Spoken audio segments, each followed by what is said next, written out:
एक हरे भरे जंगल में दो सुंदर पक्षी रहा करती थी। एक का नाम था टुन्नी, दूसरे का नाम था मुन्नी। मुन्नी एक दिन टुन्नी से कहती है, टुन्नी, क्या तुझे पता है सूरज चांद से बड़ा है? नहीं नहीं, चांद सूरज से बड़ा है। तुम्हें यकीन नहीं आता तो तुम किसी से भी पूछ कर देख लो। इतने में वहाँ एक भूरा भालू आ पहुँचता है। वहाँ पहुँचकर भूरा भालू उनसे कहता है, अरे क्या बात हो गई, तुम दोनों किस बात पे बहस कर रहे हो? जरा मुझे भी तो बताओ, तुम दोनों में ऐसी क्या खिचड़ी पक रही है? इतने में मुन्नी कहती है, अरे बुरा भाई, मेरा मानना है कि सूरज सबसे बड़ा है, चांद से भी बड़ा। मगर टुन्नी इस बात को मानने को तैयार नहीं है। अब तुम ही फैसला करो कि इन दोनों में से कौन बड़ा है, सूरज बड़ा है या चांद बड़ा है। सारा मामला समझकर भूरा भालू उनसे कहता है, बस इतनी सी बात पर तुम दोनों बहस हो रहे हो। तुम दोनों एक काम करो, तुम दोनों ही सूरज और चांद की परिक्रमा कराओ।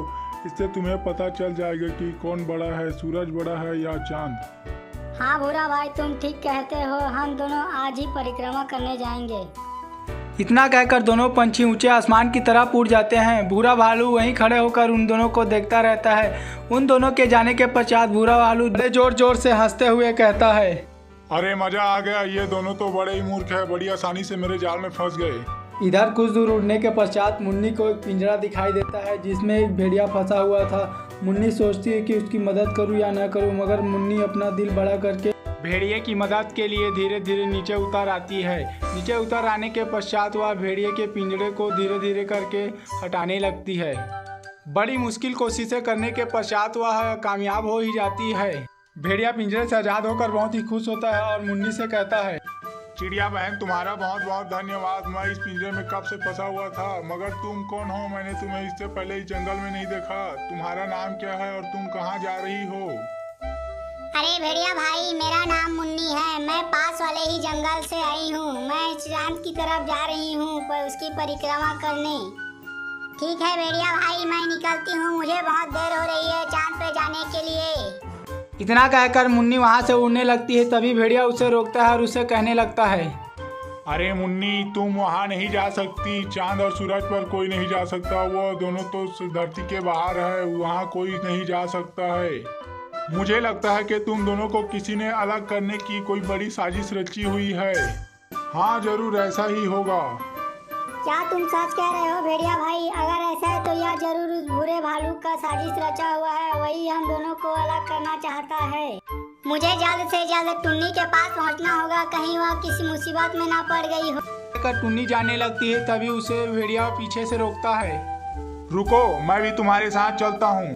भेड़िया भाई, तुम्हारा बहुत बहुत शुक्रिया। चलो जल्दी, हमें टुन्नी के पास पहुंचना होगा, कैसे पहले वह किसी मुसीबत में पड़ जाए। चलो जल्दी चलें। इधर टुन्नी उड़ते हुए सूरज के काफी करीब पहुंच गई थी। भूरा भालू भी टुन्नी का पीछा करते हुए वहीं आ पहुंचा था। पेड़ के पीछे छिपकर वह टुन्नी पर नजर रख रहा था। तभी टुन्नी पर सूरज की तेज किरणें पड़ने लगती है। टुन्नी बेहोश होकर धीरे धीरे नीचे गिरने लगती है। यह देखकर भूरा भालू बहुत ही खुश होता है। उसके मन में लालच आने लगता है। टुन्नी को बेहोश देखकर मन ही मन सोचता है उसका प्लान कामयाब हो गया। वह धीरे धीरे टुन्नी के पास जाने लगता है और उससे उठाने लगता है। जैसे ही उसे उठाकर वह उसे अपना निवाला बनाने लगता है, तभी पीछे से भेड़िया और मुन्नी वहां आ पहुंचते हैं। भेड़िया बिना देरी किए ही भालू पर झपट पड़ता है। भालू भी बड़ा चालाक था, उसे एक ही झटके में पीछे फेंक देता है। भेड़िया तुरंत ही उठ खड़ा होता है और पुनः ही भूरा भालू पर झपट पड़ता है। इतने में मुन्नी टुन्नी को उठा लेती है। वो दोनों साइड होकर दोनों की घमासान लड़ाइयाँ देखने लगती हैं। दोनों में बहुत जोर की लड़ाई होने लगती है। दोनों एक दूसरे को पटकने लगते हैं, मगर भूरा भालू भेड़िए पर बहुत ही हावी होता जा रहा था। टुन्नी और मुन्नी भगवान से प्रार्थना करने लगते हैं कि जीत भेड़िए की हो। अंततः भेड़िया भालू का अंत कर देता है और भालू और भेड़िए का घमासान युद्ध समाप्त होता है। लड़ाई समाप्त होने के पश्चात टुन्नी भेड़िए से कहती है, अरे तुम कौन हो और तुमने इस बुरे भालू को क्यों मार डाला? तुम कहाँ से आए हो? तुम इस जंगल के भी नहीं लगते हो और तुमने बुरे भालू को मारने की जुर्रत भी कैसे की? इतने में मुन्नी टुन्नी को सारा मामला समझाती है, उसे सारा बीता हुआ हाल सुनाती है और कहती है, अगर आज भेड़िया भैया नहीं होता तो हम दोनों आज जीवित नहीं होते। इतने में भेड़िया मुन्नी से कहता है अरे नहीं मुन्नी, तुमने भी तो मेरा बहुत मदद किया था, उसके लिए तुम्हारा भी बहुत बहुत शुक्रिया। फिर सभी हंसी खुशी अपने घर जाने लगते हैं।